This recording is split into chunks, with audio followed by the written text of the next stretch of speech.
Okay, welcome, guys. You'll have to excuse the lighting. The sun is starting to come in now because it's lighter longer, and I got to figure that all out. But anywho, welcome to the Savvy Sab Show on RBN. Bear with me tonight, guys. I have a sore throat, and we're gonna get through it though. We're gonna get through it. Um, but welcome, guys. Shout out to everyone watching on YouTube, Rockfin, and Twitter. We have some interesting stories to talk about today. I want to go ahead and get started. So we are going to discuss. I'm not sure if you've heard about this, but there is a crisis that's happening in Sudan. So this is really important. I want to get into that information and what the US government has just announced that they plan to do in reference to this particular conflict. And I'm also going to discuss this issue here with Jim Clyburn, apparently speaking for Joe Biden. I'm going to get into all of that as well. Notice it says my pal Biden there. So we have a lot to discuss. Before we get started, I do want to remind you guys that Erin actually makes our thumbnails and she does a really good job at that. So we also have a fundraiser that we do here to make sure that we can pay Erin. So it says RBN Labor and Bills. If you can, please donate to our Venmo at Revolutionary Blackout or Cash App at $ Mutual Aid Forever. That's how we actually accommodate Erin. So welcome, guys. Okay, I want to go ahead and get started with this story about Jim Clyburn. Let me go ahead and pull up that vid here. Because I don't know if you've noticed this, but I've been paying attention to something. I have noticed that Joe Biden is not really doing interviews.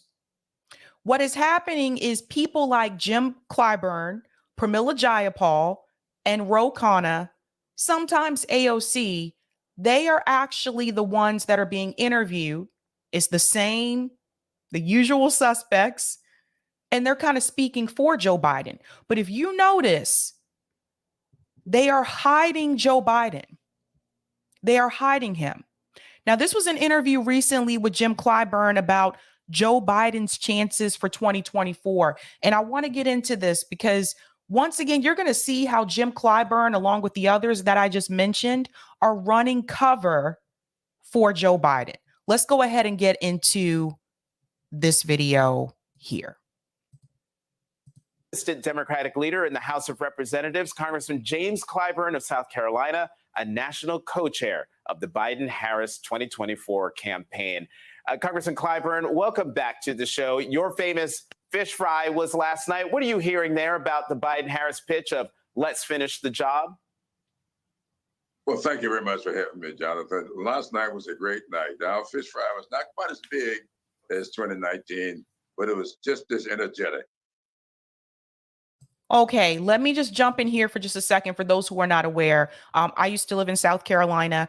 Jim Clyburn does have this fish fry, annual fish fry in South Carolina, and a lot of people make a big deal about it. It's just fried fish. That's it. You can make that at home.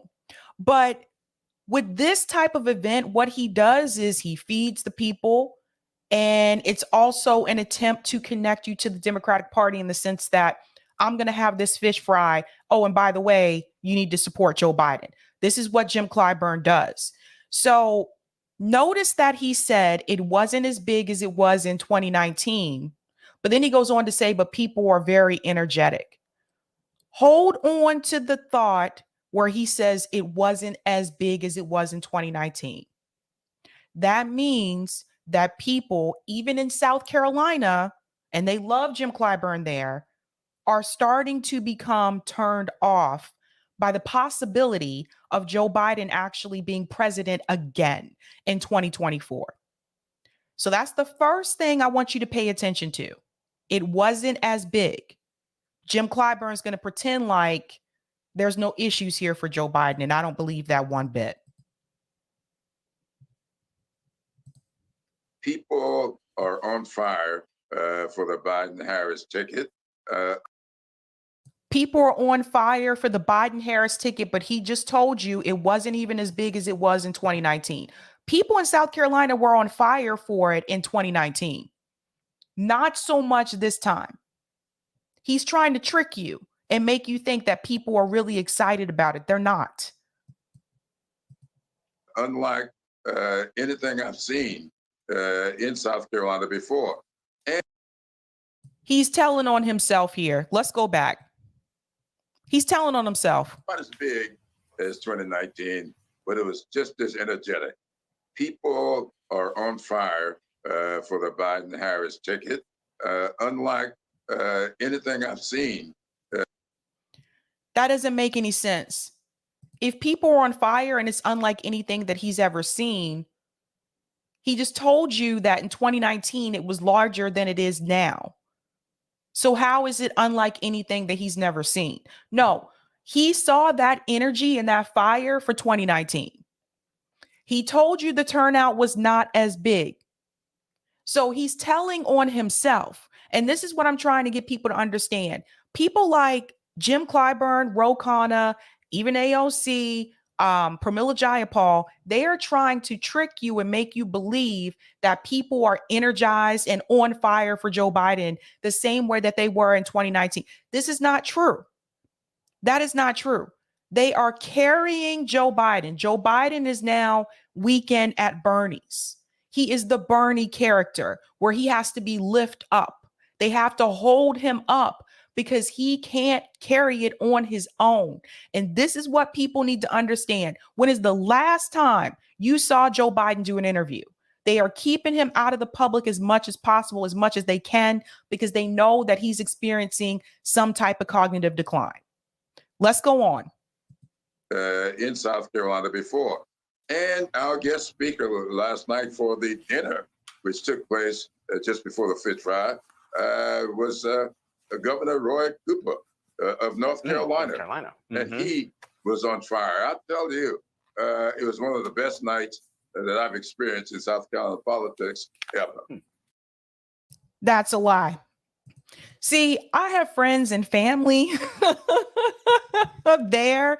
That is not true. That is a lie. Just because the governor from North Carolina showed up there, he says the governor was on fire. Okay, so he was on fire. Great. That's one person. That's not everybody. And if it was as great as he says it is, the turnout would not have been lower than it was for the 2019 fish fry. They are paid liars, these politicians. So, Congressman, in our recent NBC News poll, 48% of people who say they didn't want the president to run for another term say age is a major reason why he shouldn't run. Nikki Haley, the former South Carolina governor and candidate for the Republican nomination, had this to say, which was like a bank shot of a comment about Biden's age. Listen, and I want to show you something, what they're doing with this poll. Notice they're showing you the poll that people are, their reason for being against him is because of his age, right? It's not really age, it's cognitive decline, right? But they word it in such a way so that it doesn't make Joe Biden look so bad, right? Notice they're not showing you the poll where it's like 70% don't want him to run again. They're only showing you the poll about the age factor. That's on purpose. They're making it seem like the support for Joe Biden is higher than what it is. And I'm here to tell you right now, I don't even believe, I think it's higher than that 70% that doesn't support him. I think they're inflating these numbers and they're phrasing it in such a way to make Joe Biden look good. We'll talk about it on the other side. He's announced his, that he's running again in 2024. And I think that we can all be very clear and say with a matter of fact that if you vote for Joe Biden, you really are counting on a President Harris, because the idea that he would make it until 86 years old is not something that I think is likely. I mean, Congressman, that's a rather ghoulish thing. Is she wrong? I don't think she's incorrect there. I don't think Joe Biden, if he wins in 2024, I do not believe that he's going to make it through that entire presidency based on what I'm seeing just right now. And that means that if that happens, that Kamala Harris is your president. And I want all of you to remember this going into 2024. If Joe Biden does not make it through the full term, Kamala Harris will be your president. Do you want Kamala Harris to be your president? She's right about that. I don't even like Nikki Haley. She was my governor when I lived in South Carolina. I've never been a fan of Nikki Haley, but she is 100% correct about that statement about Joe Biden. Thing to say, but your reaction to what she said about the president and her fear-mongering about Vice President Harris. Well, I have two things to say about that. The first is this. Joe Biden's mother lived to be 92 years old, and my mother only lived to be 55 years old. Nobody has any guarantee on how long they're going to live. So it is very unfortunate for her to say something like that. I'm older than Joe Biden. I feel fine. I still don't know if I'll make it to sundown. This is the kind of foolishness we ought to keep out of politics. Let's stay focused on the issues and stop saying stuff like that. So the president of the United States, not remembering who the prime minister of Malaysia is, the president of the United States fumbling his words during press conferences, the president of the United States experiencing cognitive decline is not a serious issue. That's foolishness to Jim Clyburn. They all know what's going on here. They know Joe Biden is failing. They know that Joe Biden is in decline. But in order for them to keep their seats, they have to run cover for Joe Biden. This is how this works. You scratch his back, we'll scratch your back later on. You want that committee assignment? Help us prop up Joe Biden for 2024. That's how it works. Everything to Jim Clyburn is foolishness. I've noticed this. He said this to activists as well, too. When activists have protested, Jim Clyburn would show up and say, stop this foolishness. That is just very unbecoming of a presidential candidate and unbecoming, really, of a former governor of my home state of South Carolina. And what about her bank shot remark about it? If you vote for him, you're really voting for President Harris. Well, that would be a good thing. President Harris has demonstrated, Vice President Harris has demonstrated over the years that she's up to the job. How? How has she demonstrated that she's up to the job of being president of the United States? Kamala Harris can't nail an interview. She can't answer simple questions during an interview. We've talked about this multiple times, how she's terrible with these interviews. She is responsible for the border. That is her task that was given to her as vice president. That has not been resolved. How has she proven that she is up for the job? And this is where the commentator, this is where you should push back, but he's not going to, or he's going to lose his job. This is why you should push back on Jim Clyburn and say, give me some examples that show that she's ready and she's up for the job. And then sit back and wait and see what Jim Clyburn says. Jim Clyburn, I got to tell you this, having lived in South Carolina, didn't grow up there.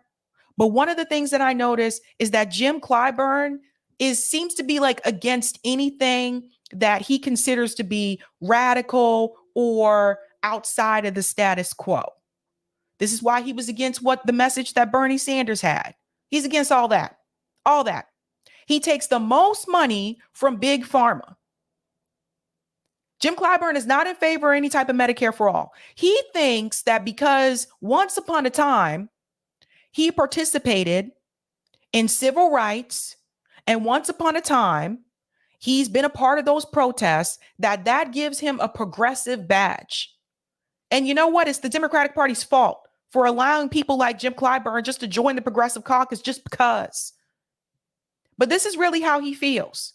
He thinks any type of radical change, if you approach Jim Clyburn and you talk to him about healthcare, you talk to him about reparations, he'll say, stop this foolishness.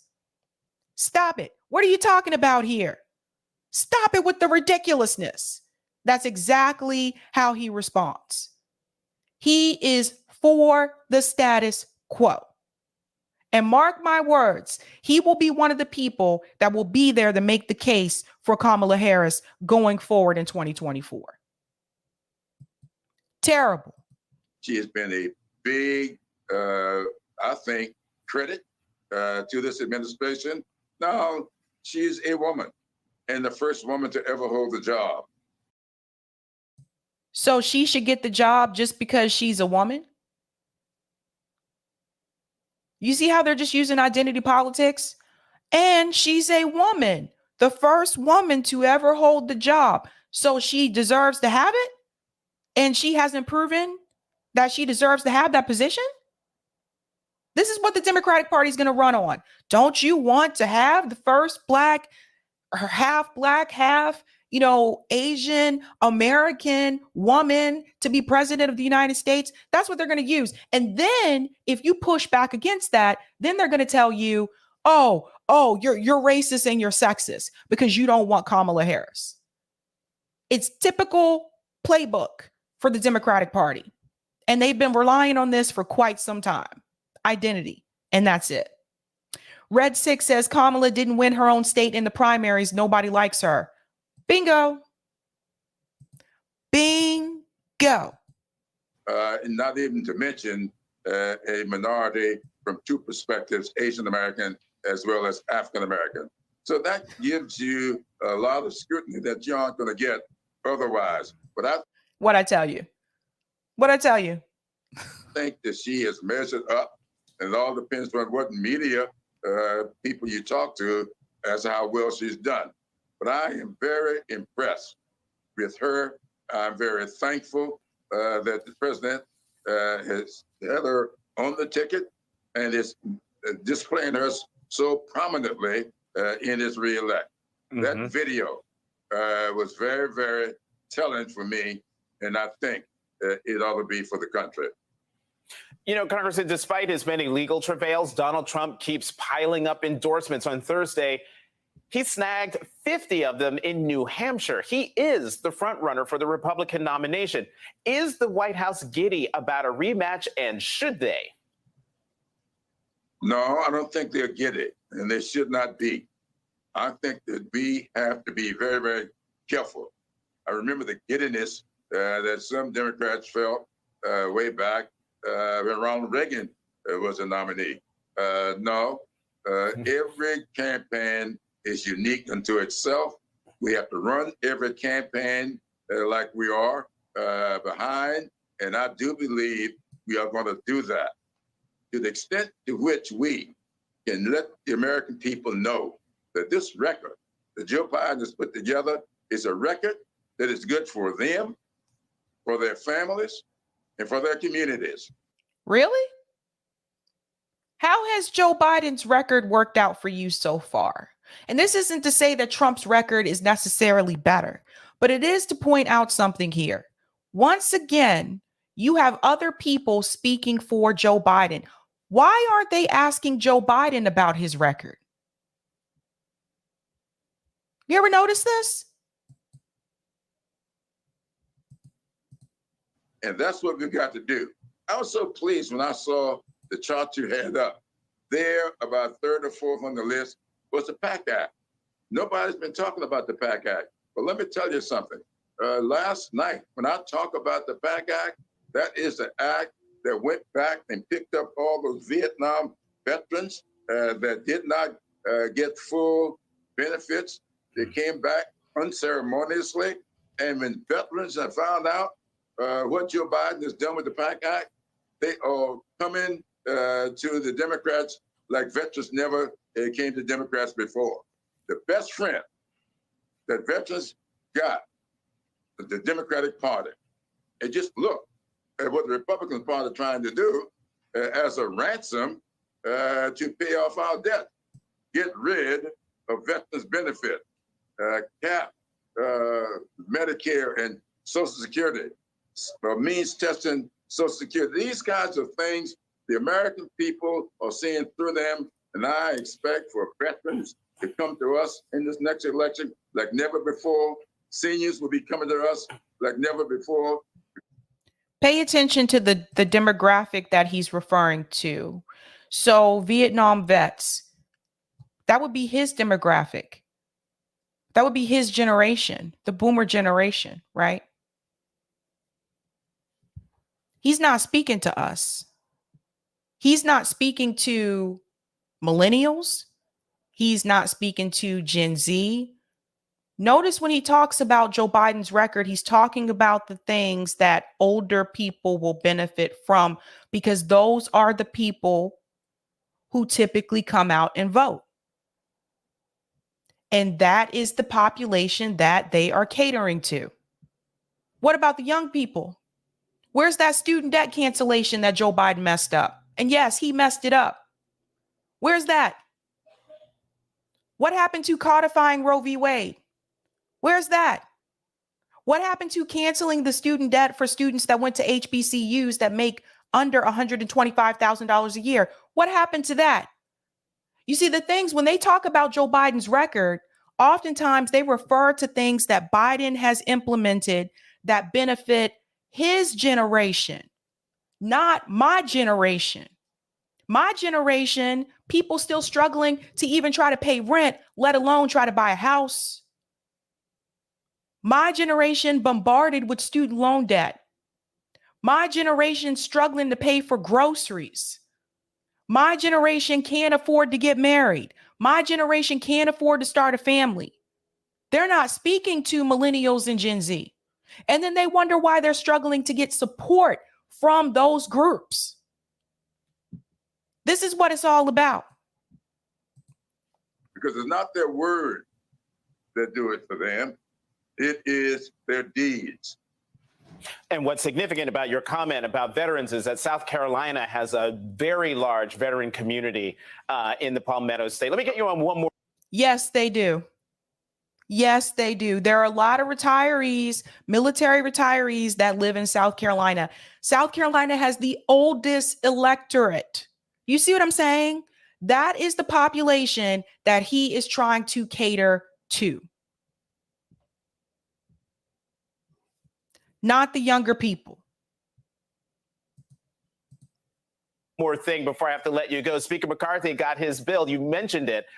Got his bill that would lift the debt ceiling in exchange for serious spending cuts through the House, but by only 2 votes. Republicans say they think that this will force President Biden to come to the negotiating table.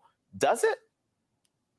Absolutely not. That bill is going to get over to the Senate. In fact, it may die somewhere around Statuary Hall before it ever gets over to the Senate. So it will be dead on arrival. Why aren't they asking Joe Biden that question, though? I think that's a question for Joe Biden, don't you?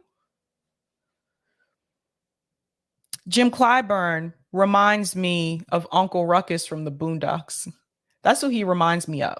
I have another clip here. This is from Case Study QB, also of Jim Clyburn. Now, he is talking about the primary challengers that are running against Joe Biden. And of course, if you can only imagine, he doesn't think this is a serious thing, really. But let's hear what he has to say. Shout out to Case Study QB for this clip. He's got a challenger. Robert Kennedy Jr. is going up against him. He's a conspiracy theorist. He is an anti-vaxxer, but he's polled. Listen to how they describe RFK Jr. It's not working. I was on the ground covering his announcement here in Boston. People don't care about that. The people who came out to support RFK Jr. and show support for him, they don't care about his take on the jab. They don't care about the whole conspiracy, concept that people are saying that he has. They don't care about any of that. So the media smears that they're having is not working the way that they thought that it would. Most of the people that were there were more concerned about ending these wars, cutting off these government agencies like the CIA and the FBI. They were more concerned about that than his stances on the jab. This is how the media is completely lost touch with the American people. The average working class person, I want to be clear, the average working class person does not care about RFK Jr.'s stances on mandates and jabs. Period. Jesus. Polling at 19%. Are you concerned as a person who has backed Joe Biden, who has behind him and his reelection. Are you concerned? And do you think Mr. Biden is concerned with this polling? I'm always concerned when there's somebody on the other side and breathing. I treat every opponent seriously, no matter who they may be, what their names might be. I guarantee you, of that 19%, 15% is Bobby Kennedy. And when you get exposed to the... That does not make any sense. He said of that 19%, 15% is Bobby Kennedy. Let's go back a little bit and I'll let him finish.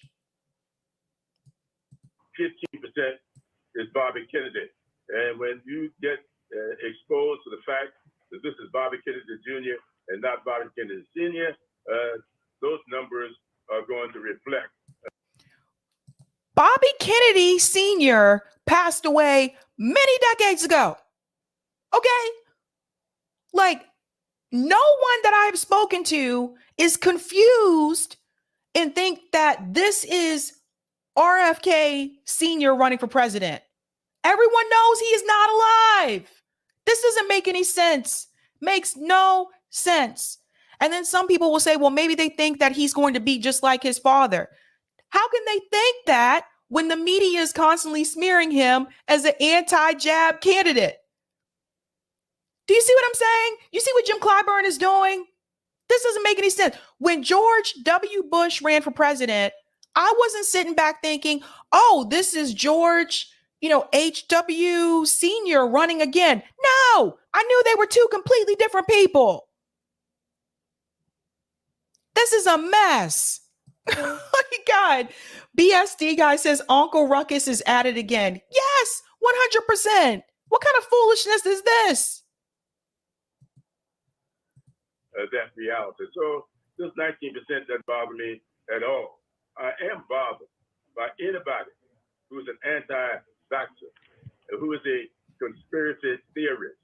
This is all about a democracy moving forward, leaving a country for our children and our grandchildren, and you cannot do that if you are against vaccines.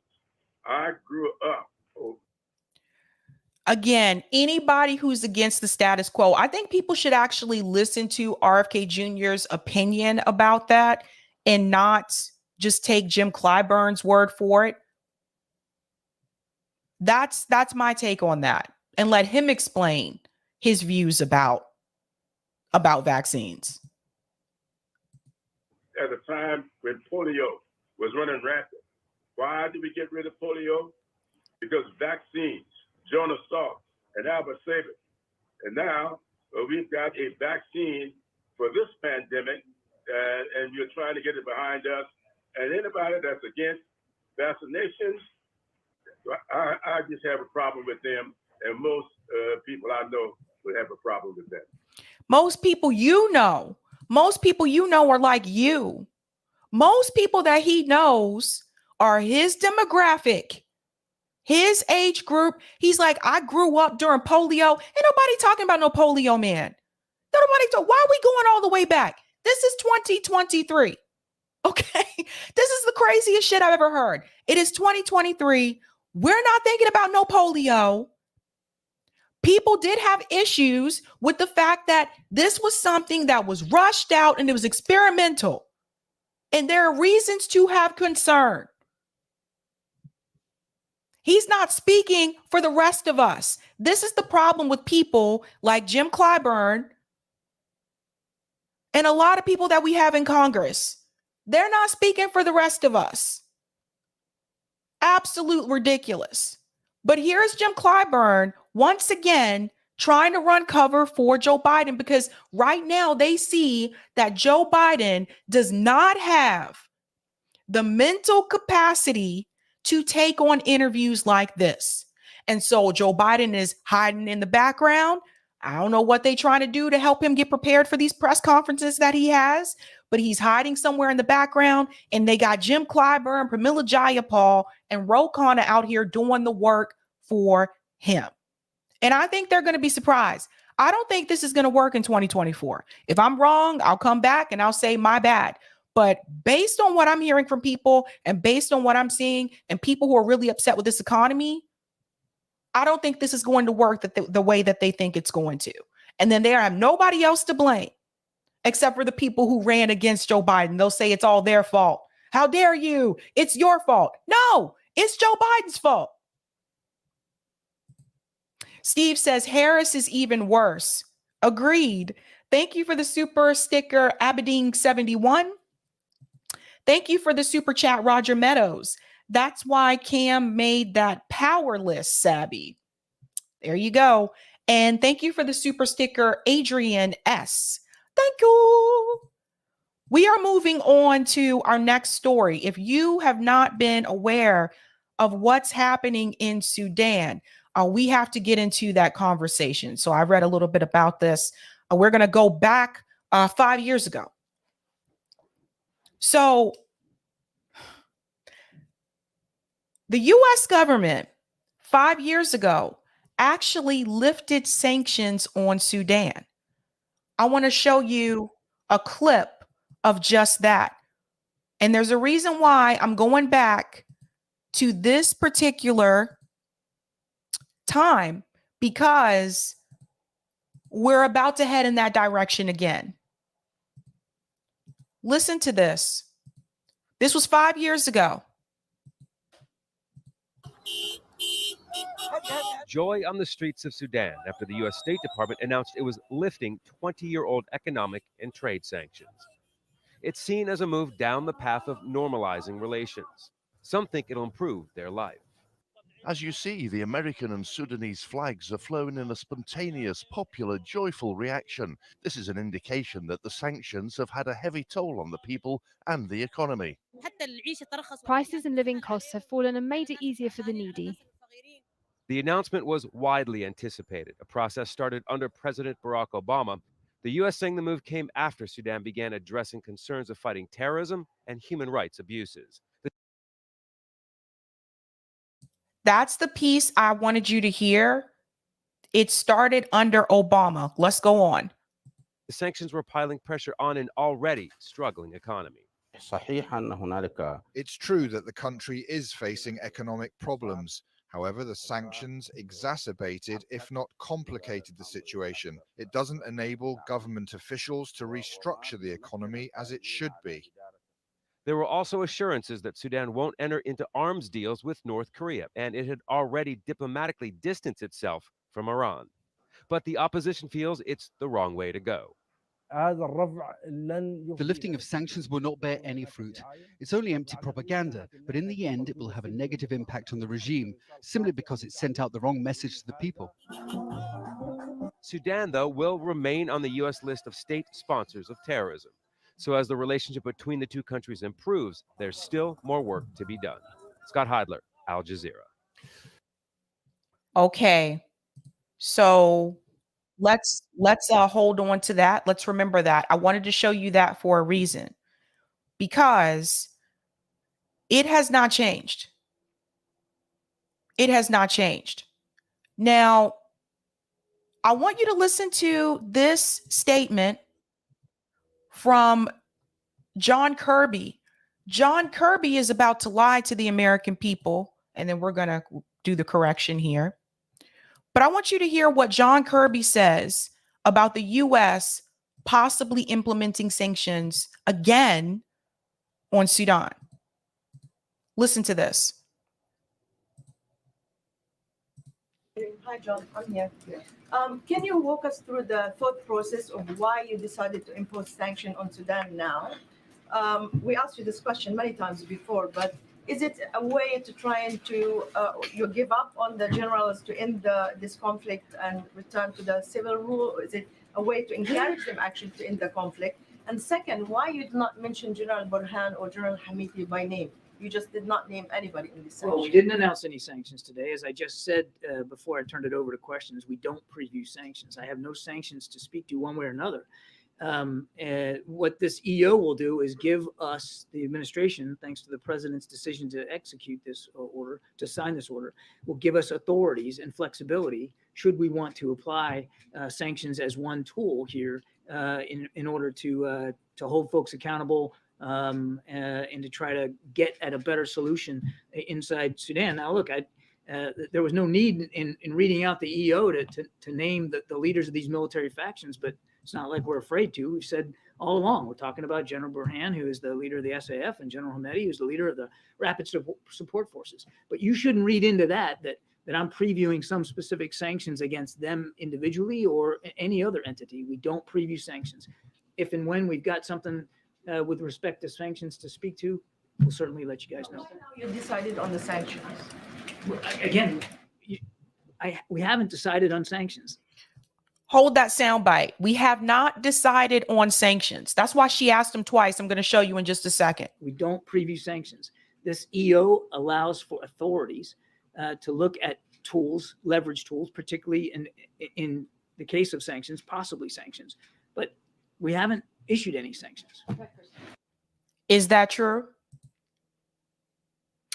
You see, I asked that question because a number of news outlets actually are saying the exact opposite. I'm going to show you one of them,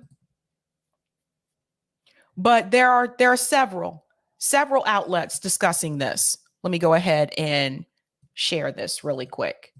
Remember what he said. We have not decided to implement sanctions. Hold on to that. Now, it's interesting because according to USA Today and a couple of others as well, President Joe Biden is taking steps to punish those involved with the recent violence in Sudan that has killed hundreds of people and thrown the African nation into chaos. Here's the tricky part.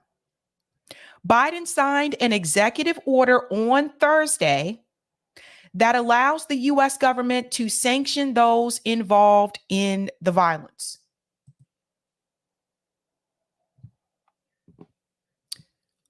USA Today, Reuters has reported this. I believe Politico has also reported this. A number of news outlets have reported this.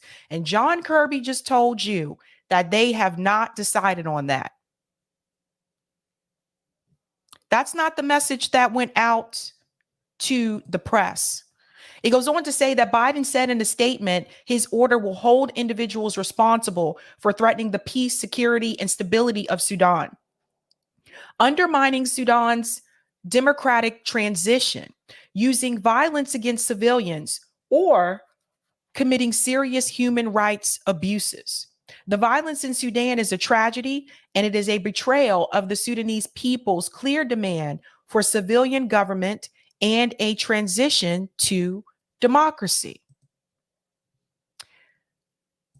I want to go back and I want to explain to you why this is happening. What all is happening in Sudan right now, why the U.S. government is trying to implement sanctions on them. Remember, you can never just go by their word. You need to listen to other people as well. Al Jazeera is really good at this.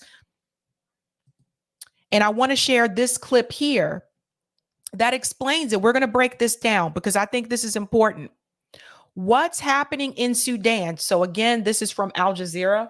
I usually go to them for a lot, actually. And Black Agenda Report also has an article about this as well. I think JB, if you guys follow JB on his channel, he covered that article. So since JB covered the article, I'm going to use the video. So what is happening in Sudan? Let's get started. Let's talk about what's happening in Sudan. Rival forces remain locked in a power struggle despite international calls for a ceasefire. It's an all-out battle for control of the country between Sudan's army and a paramilitary unit known as the Rapid Support Forces, the RSF, led by men who used to be allies. These two gentlemen here, sorry, just put it back on that picture. Oh, it's hard to find it just back. Let me try it again. I'll play it. And a paramilitary unit known as the Rapid Support Forces, the RSF, led by men. These two gentlemen here, this is where the conflict lies. So two leaders, and they used to actually be allies. They are not allies anymore. So I wanted you to see their pictures so you understand where the conflict comes from. Listen to this. Who used to be allies. Hundreds of people have been killed, and hundreds have been injured. There's fighting in different parts of Sudan, but it's heaviest in the capital, Khartoum. There have been attempts at a ceasefire, but they haven't lasted. There have been air attacks and shelling. The airport has been severely damaged. There's no running water or electricity. Supplies of food are running low. So I wanted you to hear that part. There's no running water or electricity. And then think about what I just told you, that the US government, the Biden administration, is already looking at implementing sanctions on Sudan. So if they don't have any running water or food, and they're going to get hit with sanctions, that means those people are going to be basically left to die. I never agree with economic sanctions because it doesn't just hurt the people that you're trying to hurt. Notice in that USA article, they said that this is going to be done to target those who are basically a part of the unrest. But that's not how sanctions work. It affects people, the civilians who have nothing to do with the conflict at all. Those people also suffer. Those people also starve. This is what's happening to kids in Afghanistan. They're starving because of the sanctions implemented by the United States government. They weren't fighting in this war. So it's this idea that you have these targeted sanctions. That's ridiculous. Everyone's going to be affected. So keep that in mind. No water, no running water, barely any food. And now they're about to be hit with sanctions. Terrible. Ridiculous battle that has civilians caught in the middle. And we have nothing to do with this. So what's behind the fighting? Well, people in Sudan have been struggling to set up a democracy after decades under one-man rule. Omar al-Bashir came to power in a military coup in the late 1980s, became president, and stayed for 30 years, until people rose up and demanded that he step down. Then the army took over, and people didn't want them in charge either. So this is around 2019. Pay attention to the timeline on the left-hand side of the screen here so you can see as we're going through the years. But I will say it's really interesting that the people rose up and demanded that the leader be removed, you know? Like we don't have that happen in the United States. This happens in other countries, right? This happened in Sri Lanka a couple of months ago as well. They rose up and demanded that the prime minister get out, and he got all the way out. It took a plane and everything. But this is around 2019. So after pressure from protesters, the army agreed to share power with different political groups in a transitional government. The idea was that it would oversee a transition to a democratic system. But 2 years later, the army kicked out the prime minister and seized power again. Now, this is 2021, so this is the military coup. The people in Sudan seem to be trapped in this limbo, and they're going round and round in a circle that involves the same people, you know, with no clear path or trajectory on how they can actually start to plan for a transition. There have been ongoing talks to make that transition happen between the military and political groups representing that pro-democracy movement. But a major reason the process is being held up is because of an underlying rivalry between the army and the rapid support forces that have become like a second army. So here you go. You have the conflict between the army and the rapid support forces. And many people see this as a personal rivalry between the army's leader, General Abdel Fattah al-Burhan, who's effectively the leader of the country, and the leader of the RSF, General Mohammed Hamdan Dagalo, widely these two men here, known as Hemeti. The thing is, for years, both men were on the same side and had been since the war in Darfur. Hemeti led a militia at the time widely known as the Janjaweed, and they were used by al-Bashir's army to fight rebels in the region of Darfur. They were created to protect the upper echelon of the military and the senior commanders. They're accused of carrying out war crimes there, and al-Bashir actually got charged with committing genocide. In 2013, the militia were rebranded as the Rapid Support Forces and worked with the army on different missions. Then, in 2019, Hemeti and General al-Burhan joined up to get rid of al-Bashir. And during the big pro-democracy protests, the RSF and the army were accused of killing more than 100 people.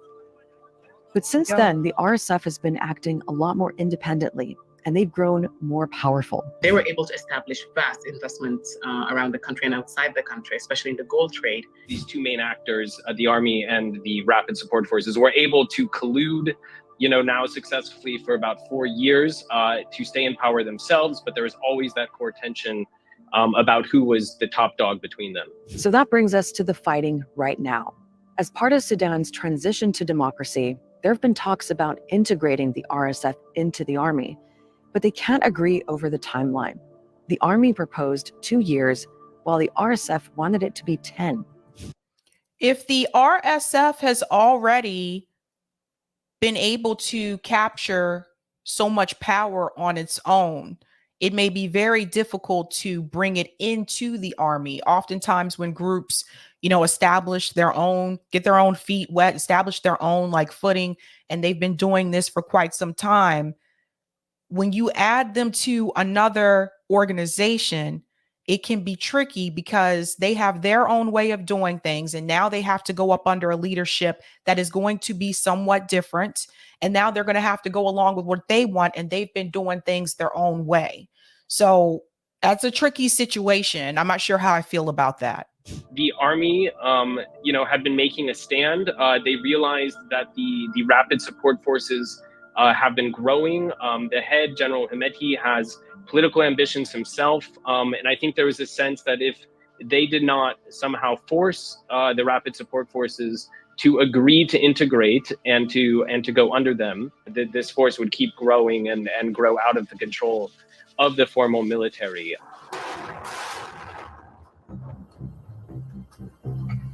It's unclear who started the fighting, but on April 15th, both sides started trading accusations that they had attacked each other's bases in Khartoum. Then they fought to take control of the presidential palace, the airport, and the state TV channel.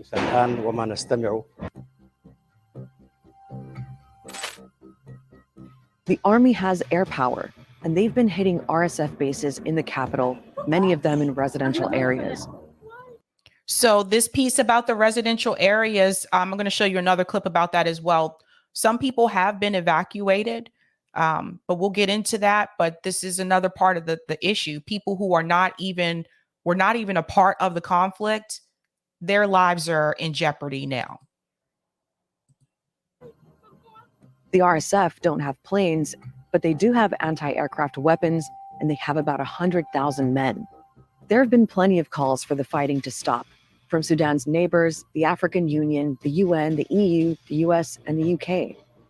And there could be some leverage from countries like Egypt, which has been a close ally to the Sudanese army, and on the other side, the UAE, which has ties to the RSF.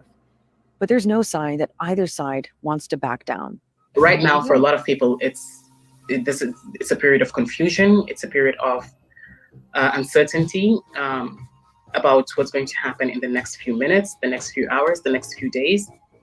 And it's a period of war, and they have nowhere to turn to. A lot of people in Sudan are scared, heartbroken, and frustrated. Their country keeps getting derailed off that path towards democracy. It's a hope that seems even more distant now. So that gives you a little bit of the background there. I might try to bring someone on also to talk about this in more detail, but I do want to show you another video because people have been having to evacuate. So this brings up other problems, right?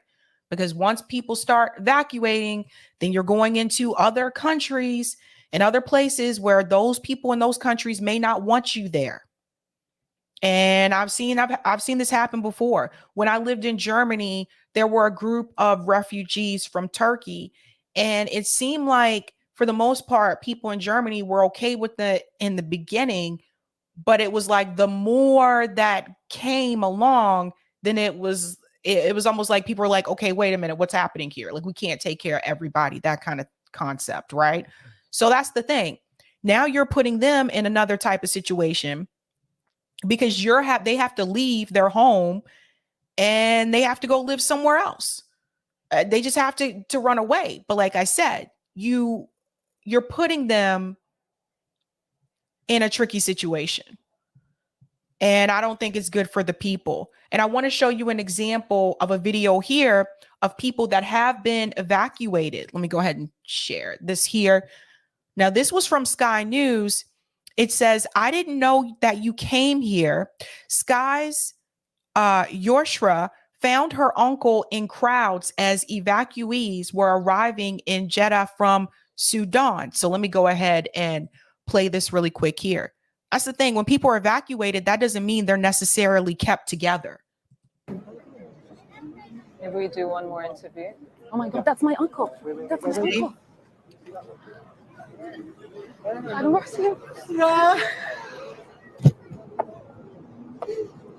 Isn't that crazy?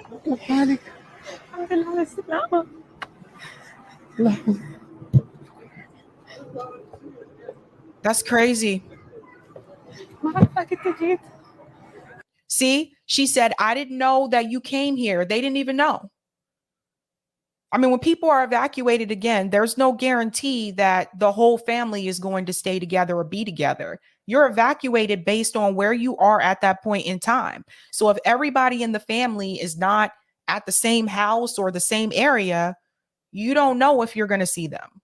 You don't even know if you're going to be evacuated to the same place. الحمد لله. احساسك شنو؟ لا الحمد لله بس عاوزين لك الحمد لله. الحمد لله. يعطيكم العافية. He said, God bless you all. واصلي. يعني خليني أعمل معك حوار. ما قادر أتكلم. تعبان. أوكي. خلاص أنا بوريهم إن أنت وصلت. هاي بالله. طيب. بكلم أمي. اوكي بعد ذاك احنا حنوديهم بورت السودان ان شاء الله كلهم. فيري جود فيري جود. شكرا يا خالد. الله يخليك. Yeah, and there's other like this. Like if you go on Twitter now, and here's another one I wanted to play as well. Sorry about that.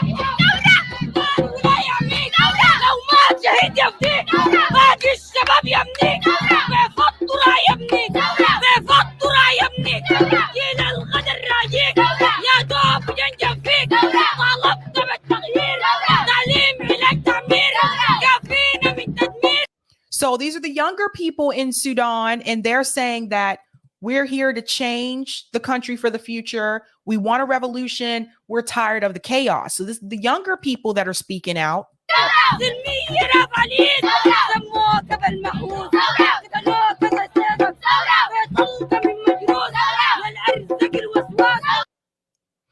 It's very sad because, again, they have nothing to do with the conflict, but it's just really not safe for them there right now. Like, here's another one I wanted to show. It says, Serenity of Khartoum, hope I'm saying that correctly, totally empty streets. A homeless man sings alone amidst sounds of shelling and gunfighting. A stray dog comes along and sits beside him. He tries to comfort the dog by patting on him. So this is just showing you like what's happening. Everybody's gone.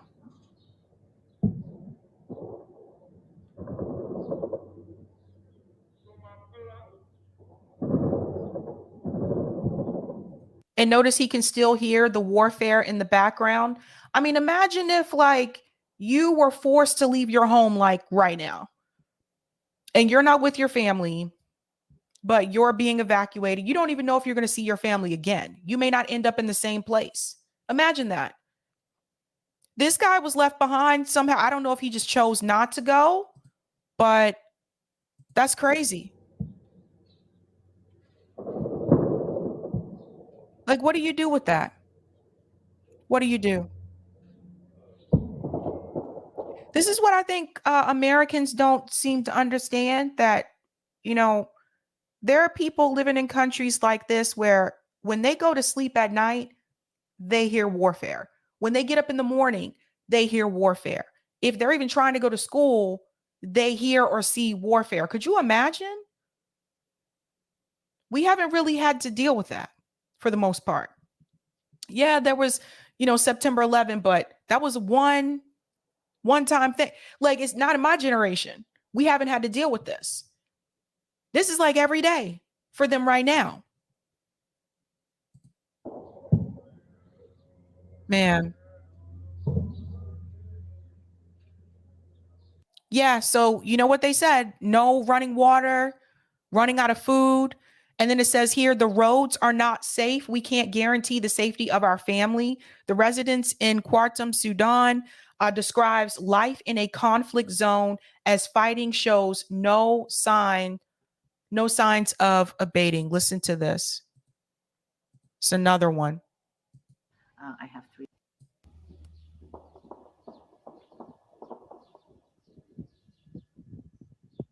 The roads are not safe. We can't guarantee the safety of our family on the roads right now. I have 3 teenage sons. I have been through RSF checkpoints. They are manned by very young soldiers. And I don't want to put my children in a confrontation with them. Mm-hmm. So if the roads aren't safe, even if there are places where you can go to get food, you're less likely to go out to get it.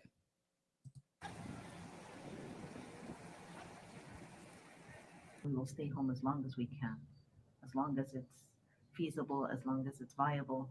Right now, I'm also accompanied by my elderly mother. And so the evacuation routes that people have taken heading to Port Sudan or Dongola or Halfa in the north. Pausing here. So she's talking about the evacuation routes, and she's also there with her mother. So some of these routes that people may have taken may not be safe for someone who is elderly, right? Or someone who may have a medical condition or someone who is like disabled. So that's just something to keep in mind. So she said people are heading north. Go back here. Here we go. So the evacuation routes that people have taken heading to Port Sudan or Dongola or Halfa in the north, headed towards the Egyptian border. For us, that arduous trip is not an option for health purposes and for safety purposes. Another thing is that we read the reports about the sheer numbers at the borders and the lack of facilities.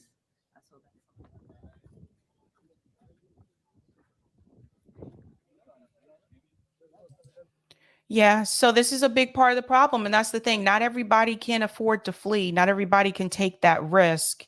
So for her, she said they might be better off just staying where they are. I'm going to do a part 2 about this because there's so much information that goes into it. So maybe next Friday, I'll do a part 2 and I'll see if I can bring on one of the journalists from Black Agenda Report, because they've written about this a couple times actually. And more people need to be talking about what's happening in Sudan right now. So you just saw all of that. And then to go along with that, President Biden wants to implement sanctions on Sudan.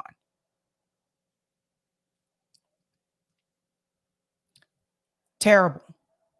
That's terrible.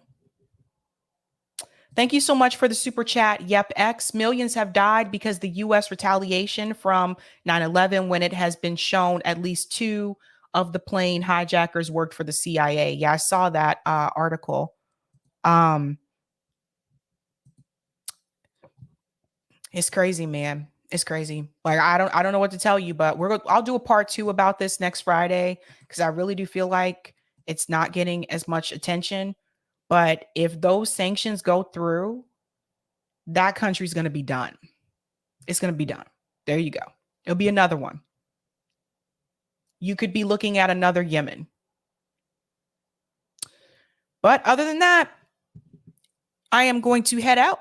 If you guys want more Sabby, you can come over to my channel in about an hour. I'll be live at 8 p.m. Eastern time.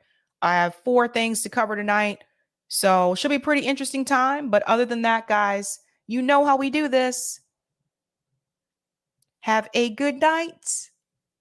Keep up the fight.